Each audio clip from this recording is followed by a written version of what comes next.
para que leamos juntos, por favor, Hechos 11, versículo 25. Amén.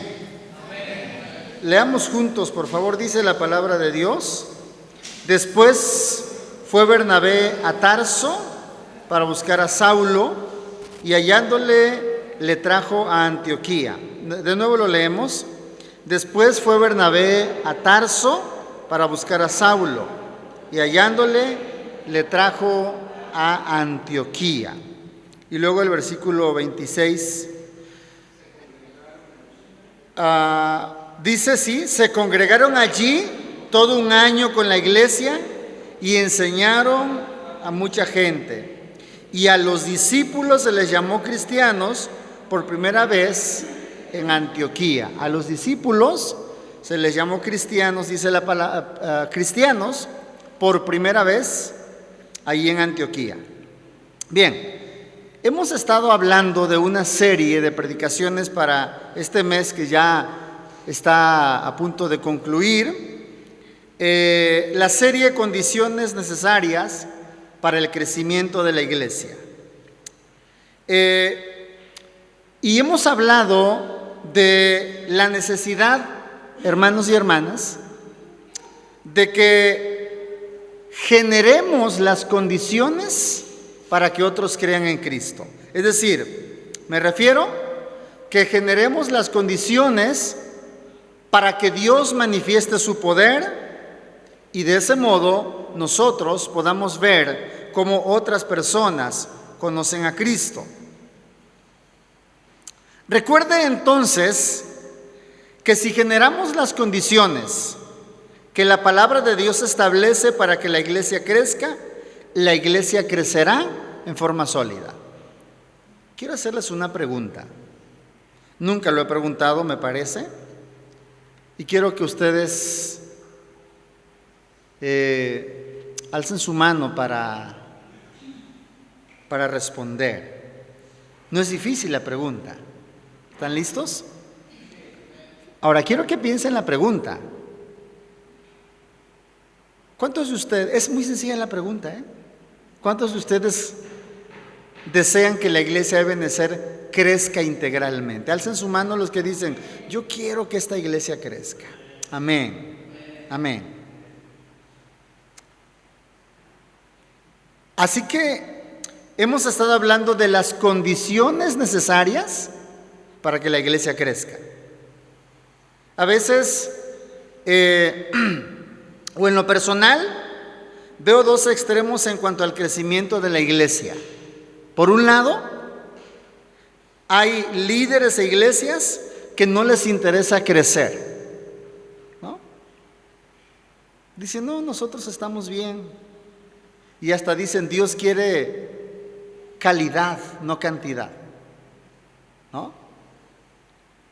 Pero a veces ese grupito de 20 se la pasan peleando, así que calidad no hay. ¿No? Y entonces dicen: no, pues ¿para qué? Así estamos bien. Y mientras que Cristo dice: vayan y hagan discípulos, muchos cristianos están resguardados en su casa y en el templo. ¿Se han dado cuenta de eso? Muchos están resguardados en su casa y en su templo, y en el templo. Quiero decir que la espiritualidad que muchos cristianos viven es venir al templo nada más, ¿no? Vienen al templo, participan del culto, lo cual está bien, se regresan a casa, se resguardan hasta el siguiente culto, ¿no? Entonces yo veo muchas veces a cristianos resguardados en sus casas y en los templos. Es como todo lo que hace. Así que el primer extremo que yo veo es personas que no les interesa que crezca la iglesia. El otro extremo que yo veo son aquellos que se obsesionan por el crecimiento de la iglesia sin reparar en los motivos, en las formas, etc. Así que por el otro lado están los que quieren que la iglesia crezca a como dé lugar. Y no les importa recurrir a métodos que no sean apropiados, me estoy explicando. Y no les importa recurrir a motivos o tener motivos que no sean los correctos. porque a veces se busca que la iglesia crezca para que el líder entonces tenga fama y prestigio. Ese no es el motivo para que la iglesia crezca. El motivo, o uno de los motivos sanos por los cuales la iglesia debe crecer es, primero, porque la iglesia está predicando el evangelio. Segundo, porque Cristo dijo que la iglesia tiene que caminar, la iglesia tiene que avanzar. Esa es la razón. Ahora bien, otra de las condiciones para el crecimiento sólido de la iglesia es el discipulado. Y hoy quiero hablarles en este cuarto tema dominical de nuestra serie, quiero hablarles acerca del discipulado y lo importante que es el discipulado para que la iglesia crezca.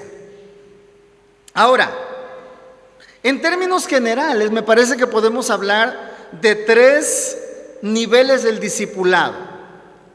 El discipulado que hacemos en lo individual, en lo personal. Si yo le digo a César, me gustaría que trabajáramos juntos en el discipulado, ese es un nivel del discipulado. El otro es cuando lo hacemos en grupos pequeños, como lo estamos haciendo en la iglesia. Y hay que decir que no es lo uno o lo otro, se pueden combinar estos 2 niveles de discipulado. Pero un tercer nivel de discipulado es cuando toda la iglesia trabaja para que hagamos discípulos. Ya me estoy explicando. Cuando todos trabajamos para que ganemos discípulos. Vamos a tener una conferencia para matrimonios el 15 de octubre, ¿verdad? Y ya les daremos más detalles durante la semana. 9:30 de la mañana. Vamos a pasar un buen tiempo, con un buen desayuno seguramente, una conferencia para los matrimonios. Así que yo espero que los matrimonios de la iglesia no falten, por favor. Hagan planes. Ya les daremos algunos detalles. Habrá un costo de recuperación, solo de recuperación para el desayuno. Algo que realmente no será gravoso, estoy seguro. Y lo otro es que queremos invitar a otros matrimonios. Quiero pedirles que estén pensando a quién van a invitar. Piensen en sus familiares. Será una conferencia que estoy seguro que va a ser de bendición. Ahora bien, a eso me refiero cuando hablo del discipulado como iglesia, de los 3 niveles del discipulado, ¿no? Les hablaba. Cuando lo hacemos a nivel personal, cuando lo hacemos a nivel de grupo pequeño, y cuando trabajamos como iglesia para que alcancemos a otros para Cristo. Ese es también trabajo de discipulado, porque a las personas que alcancemos para Cristo las vamos a discipular.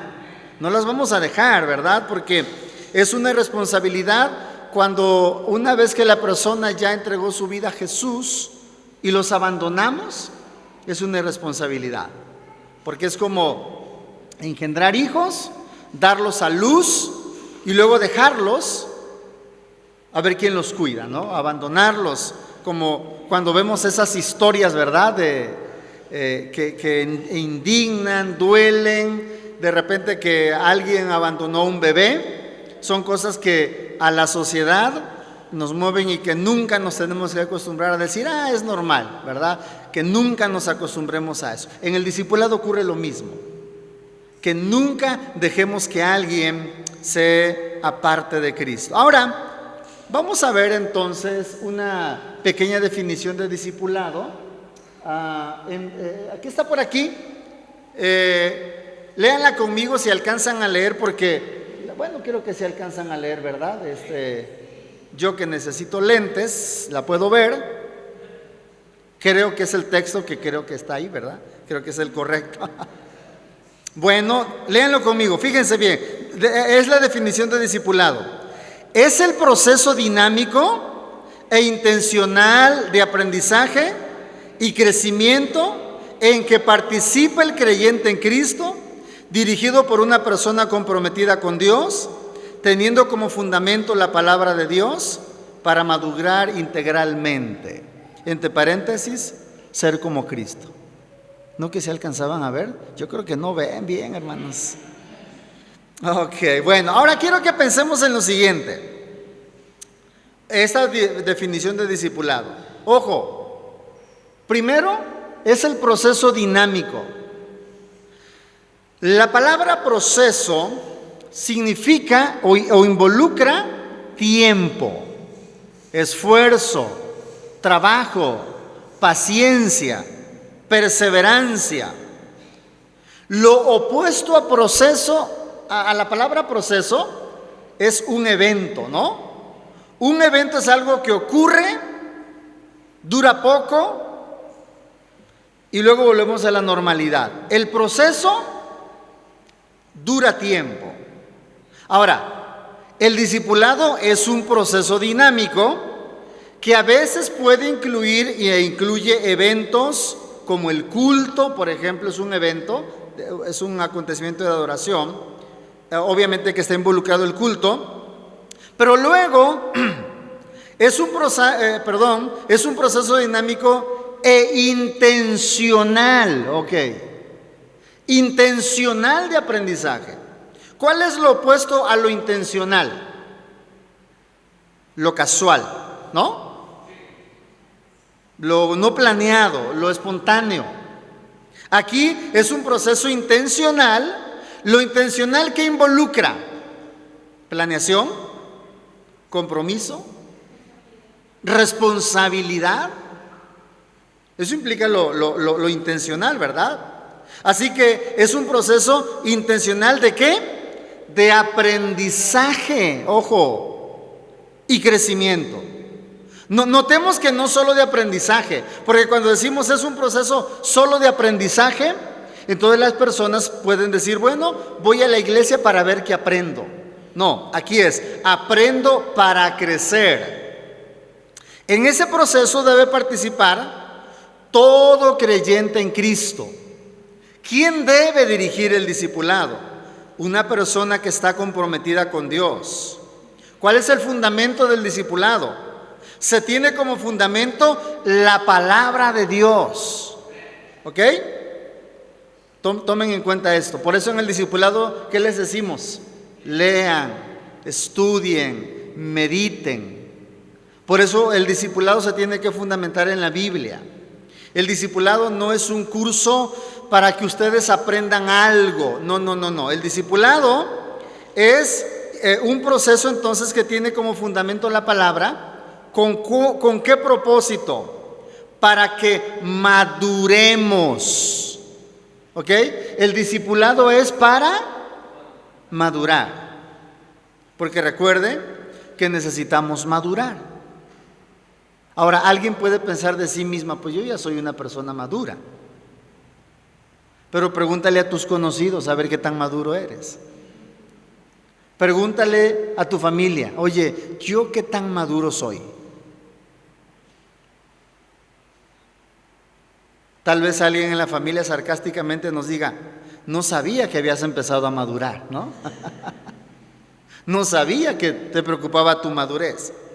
Pero la idea es que maduremos integralmente, por eso entre paréntesis está la siguiente frase, ser como Cristo. El discipulado es para que usted y yo seamos como ¿quién? Como Cristo. Para que nos parezcamos a Cristo en el carácter. ¿Ok?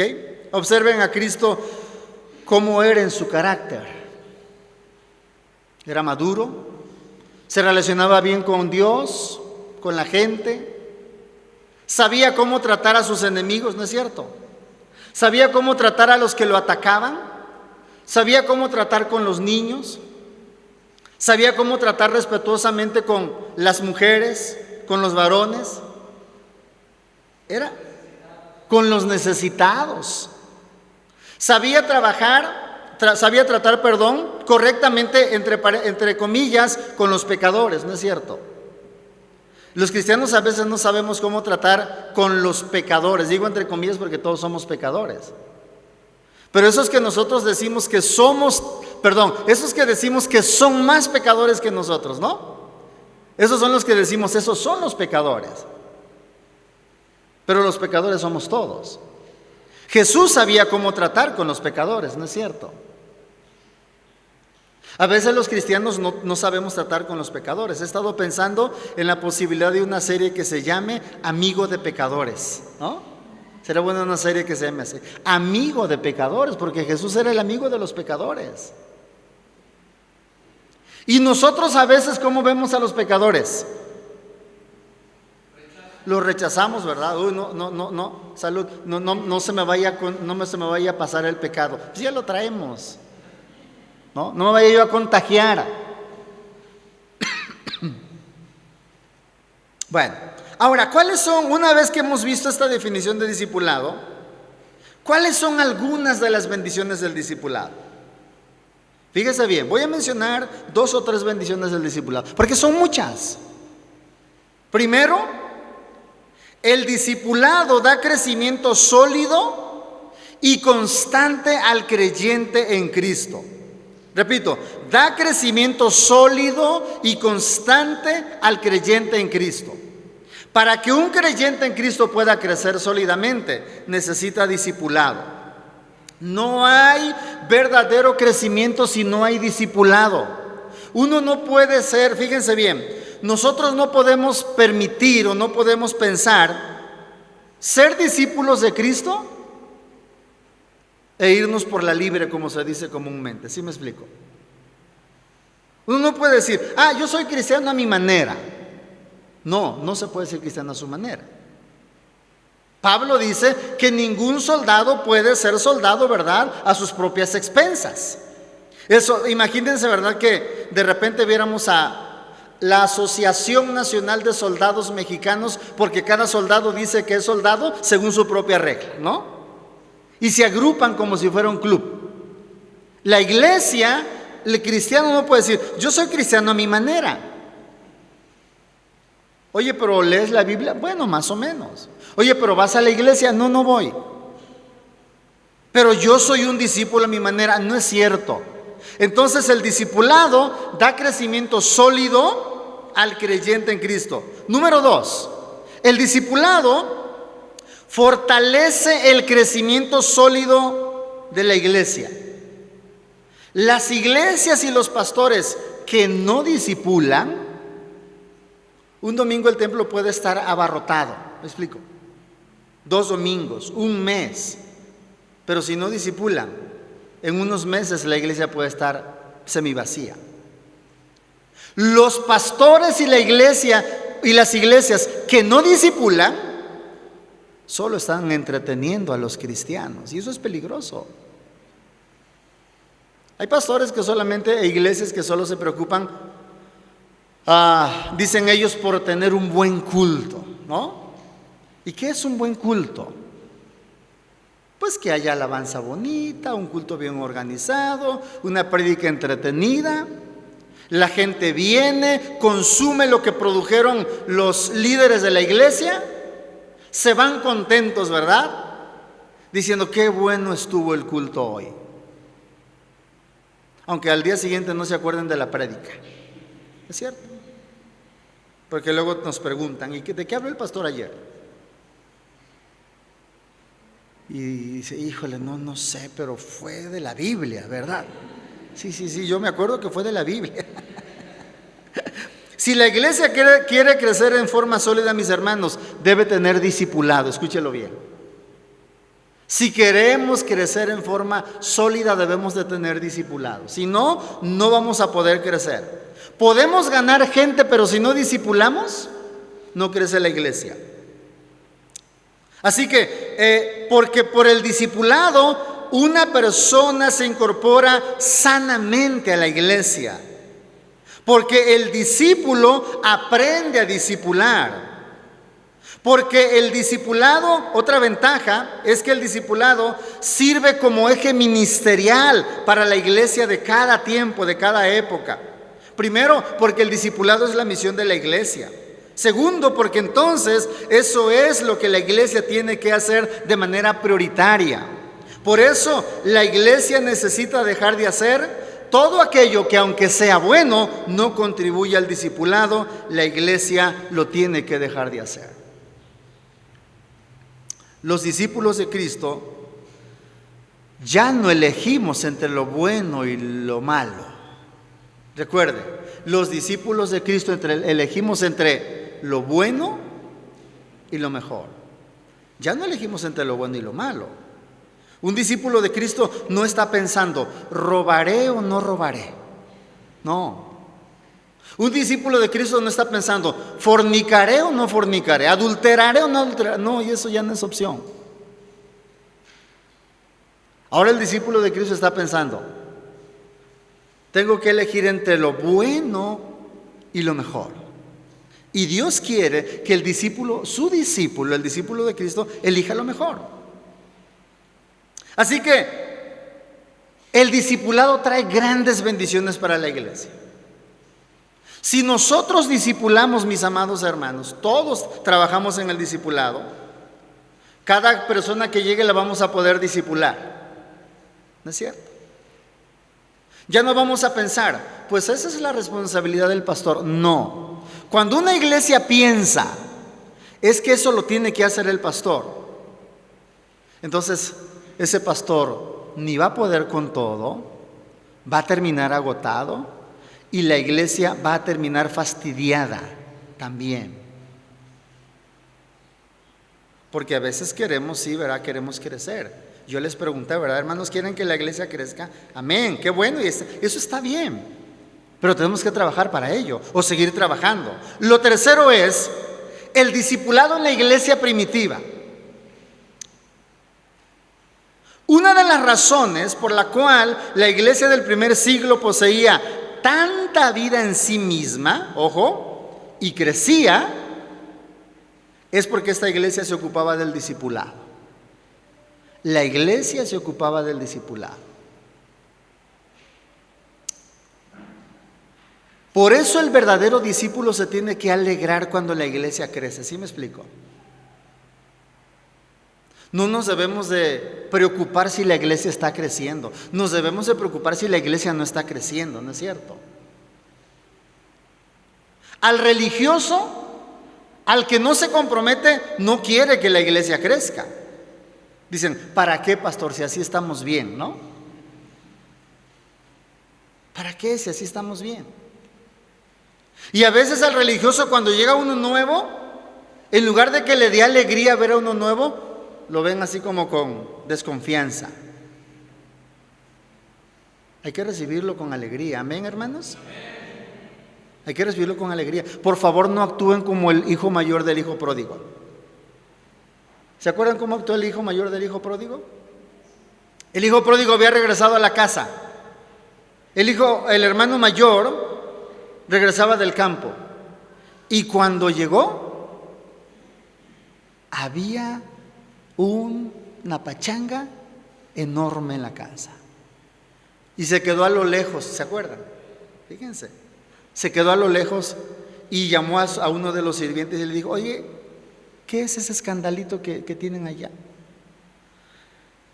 Y le dicen, bueno, tu hermano menor ha regresado, tu papá lo recibió, dijo que hiciéramos fiesta, lo vistió, mató el becerro gordo de la manada, y pues aquí estamos, echando pachanga, ¿no? Y él se quedó a distancia y estaba molesto porque su hermano había regresado. ¿En qué corazón podría caber la idea de que me irrita de que mi hermano regrese al hogar, no? Algo estaba mal, por supuesto. Pero Dios, que es misericordioso, y el papá de la parábola, ¿verdad?, se acerca, que el papá representa a Dios, recuerden, se acerca a su hijo mayor y le dice, pasa la fiesta. Y le dice, no, yo no quiero pasar a la fiesta. Oye, tu hermano regresó. Y él estaba enojado y decía, toda mi vida te he obedecido y nunca me has dado ni siquiera un corderito para que me lo coma con mis amigos. ¿Y qué le dijo el papá? ¿Te acuerdan? Oye, todo lo que yo tengo, cabezón, es tuyo. Imagínense, ¿verdad? El cabezón del hijo mayor dice, el corderito es el animalito más pequeño de la manada, ni un corderito me he comido. Y el papá le dice, Pues porque no quieres. ¿Saben por qué? Porque el religioso no disfruta de lo que Dios le ofrece. Como este hombre. Entonces tenemos que alegrarnos cuando un hermano llega. Por favor, yo les ruego que sigamos siendo esa iglesia efectiva, que cuando alguien llegue, por lo menos le diga bienvenido a la casa de Dios, qué bueno que está aquí. Y luego otro, y al rato otro, y al rato otro, ¿no? Y cuando medio mundo le decimos bienvenido al que llegó, realmente la persona se siente bien recibida. Así tiene que ser la iglesia, mis hermanos. Amén. Ahora, claramente Lucas dice, es decir, el autor de los Hechos, del libro de los Hechos, que la iglesia o los discípulos, el número de discípulos se multiplicaba. Vea conmigo, por favor, Hechos capítulo 6, versículo 1. Hechos 6, 1.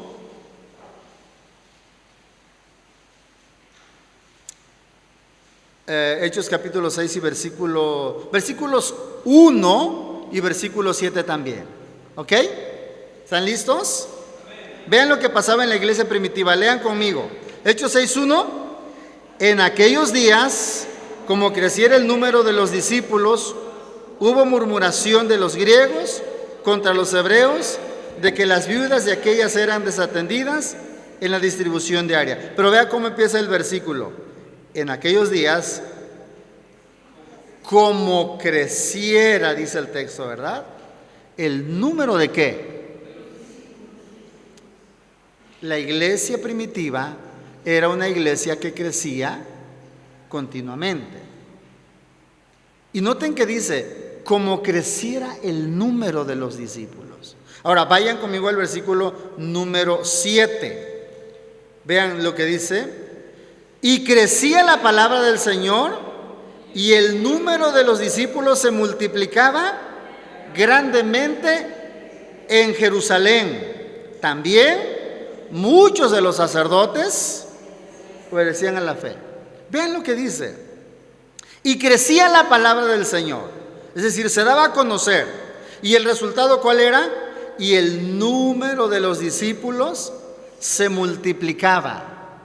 Pero vean que además hay otra palabrita ahí, ¿verdad? Dice, ¿se multiplicaba cómo? Grandemente.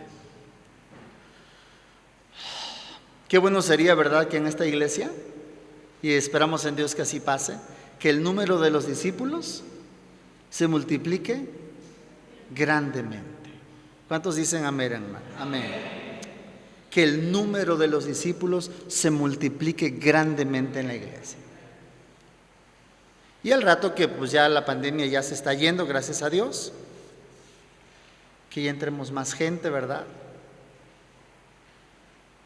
Y si no cabemos, pues hacemos un segundo culto, ¿no?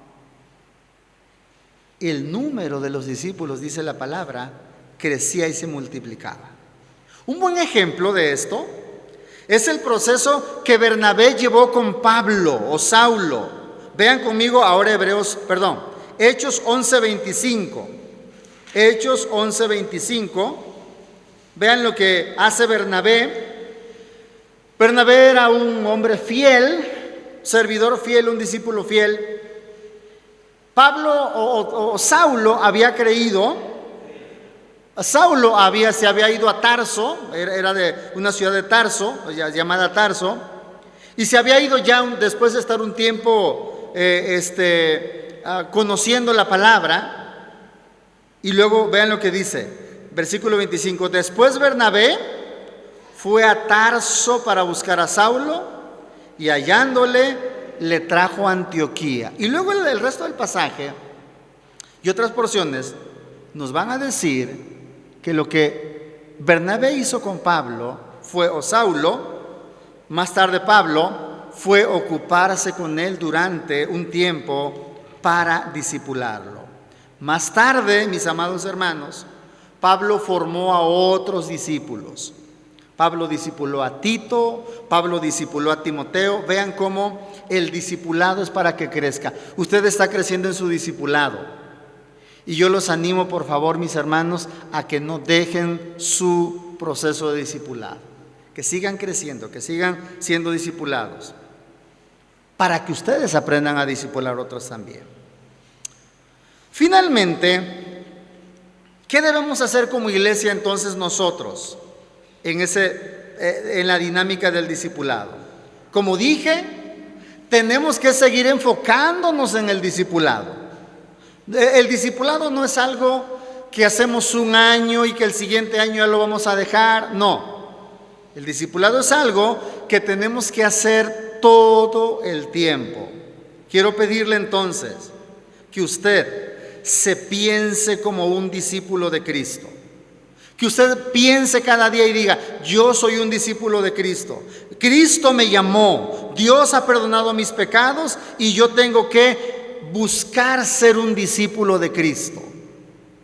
Pero quiero pedirle también que además piense en convertirse en un discipulador. ¿Ok? Que usted esté pensando: bueno, yo estoy creciendo en mi discipulado, pero en algún momento yo tengo que aprender a discipular a otras personas. El discipulado entonces, hermanos, es una condición necesaria para que la iglesia pueda crecer en forma sólida. El discipulado no es una moda, no es algo que podamos hacer solamente de manera temporal o medio hacerlo. No, el discipulado es una condición necesaria para que la iglesia crezca. Si usted quiere que la iglesia crezca, como lo hemos expresado, tenemos que seguirnos ocupando del discipulado. Eso es necesario que nosotros lo hagamos. Recuerde aquella historia de aquel hombre que dijo: plantaron y comimos, plantemos para que coman. Otros nos ganaron para Cristo, nos discipularon, y ahora nosotros tenemos que ir y discipular a otros. Por eso es importante que estemos orando por la conferencia para los matrimonios. Yo les pido que estén orando todo el tiempo. Pero les pido también que estén pensando, por favor, en invitar a personas. Y no solamente inviten, ¿verdad? No así de manera muy ligera, yo diría, ¿no? Hablen directamente con la persona. Díganle: te quiero invitar a un desayuno, conferencia para matrimonios. Quiero invitarte para que vayas. Invite a los más que pueda, pero otra vez recuérdeles, ya me estoy explicando. Recuérdeles, y una vez más recuérdeles para que ellos aparten su tiempo. Y les puede decir: es bueno que lo hagan para que pasen un tiempo juntos en pareja. Y si hay algún matrimonio que dice: oiga, pero tengo niños, dígale: mire, de preferencia vaya sin niños para que sea un tiempo para ustedes nada más. Pero si no puede, avísenos y nosotros como iglesia vemos la manera de atenderlos también. Pero de preferencia que sean sin niños. ¿Por qué? No porque rechacemos a los niños, de ningún modo. Porque de repente uno ve esas publicidades y hasta dicen sin niños, ¿no? ¿Han visto eso? Y a mí se me hace un poquito hasta peligroso, ¿no? Por eso yo doy el contexto, ¿no? Yo les digo es para que dediquen un tiempo para ustedes nada más. ¿Por qué? Porque el niño, ¿verdad? De repente está llorando o quiere ver a la mamá, o la mamá está escuchando que el niño está llorando, ¿verdad? O está inquieto y la mamá ya no está pensando en la conferencia. Y acá el tiempo que sea solamente para ellos. Amados, concluyo diciéndoles: el discipulado es una gran bendición. El discipulado es algo que la iglesia hizo desde el principio y es algo que nosotros necesitamos estar haciendo. Si discipulamos, estamos creando las condiciones necesarias para poder llevar a nuestra iglesia a un crecimiento sólido. Así que los invito para que sigamos trabajando en ese sentido. Oremos. Padre Celestial, te pedimos tu bendición para tu iglesia y te ruego que nos ayudes a convertirnos a través del tiempo, a través de los días, en hombres y mujeres que saben que son discípulos tuyos y que deben de formar discípulos. Gracias por tu bendición, por tu amor. Te rogamos que nos ayudes para crear las condiciones necesarias para que tu iglesia crezca, condiciones, Señor, que podamos hacer o crear a través del discipulado. En el nombre de Cristo. Amén.